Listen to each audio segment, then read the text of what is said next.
एक बार की बात है। सदरपुर गांव में देव प्रकाश नाम का एक सरपंच रहता था। वो बहुत ही कंजूस किस्म का था और लोगों की भलाई के लिए पैसा खर्च करने से बचता था। एक बार उस गांव में बहुत सूखा पड़ गया, जिससे लोगों को पीने के पानी के लिए बहुत दिक्कत हो रही थी।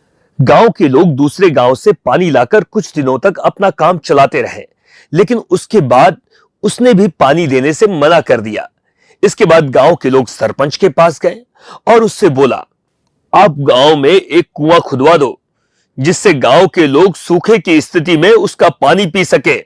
सरपंच ने कहा, कुआं खुदवाने के लिए बहुत पैसे लगेंगे, इतने पैसे मेरे पास नहीं हैं। यह कहकर वो चला गया। गांव में निशांत नाम का एक चतुर लड़का रहता था। उसने गांव वालों से कहा, हम गांव वालों को ही मिलकर कुआं खोदना चाहिए। उसकी इस बात को सब गांव वाले मान गए। सभी गांव वालों ने पैसे इकट्ठे किए और कुएं की खुदाई का काम शुरू किया। कुछ दिन कुआं खोदने के बाद नीचे कुएं में एक बहुत बड़ा पत्थर आ गया, जिसके कारण कुआं खोदने का काम रुक गया। पत्थर को तोड़ने के लिए और पैसों की जरूरत थी, लेकिन जमा किए गए पैसे उसके लिए पर्याप्त नहीं थे। निशांत ने गांव वालों से कहा, यह काम अब तुम मुझ पर छोड़ दो। निशांत ने जब रात को कोई नहीं था तब आकर 5-6 पीपे तेल के कुएं में डाल दिए।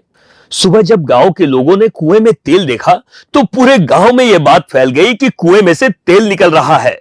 जब गांव के सरपंच को यह बात पता चली कि कुएं में से तेल निकल रहा है, तो उसने लालच में गांव वालों से कहा, इस पत्थर को मैं तोड़वा देता हूं और कुआं भी पूरा खुदवा देता हूं। इसके बाद उसने बाकी कुआं खुदवाना शुरू किया।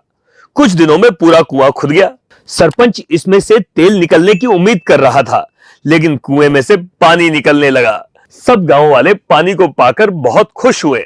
मुखिया को पता चल गया कि किसी ने उसको बेवकूफ बनाया है।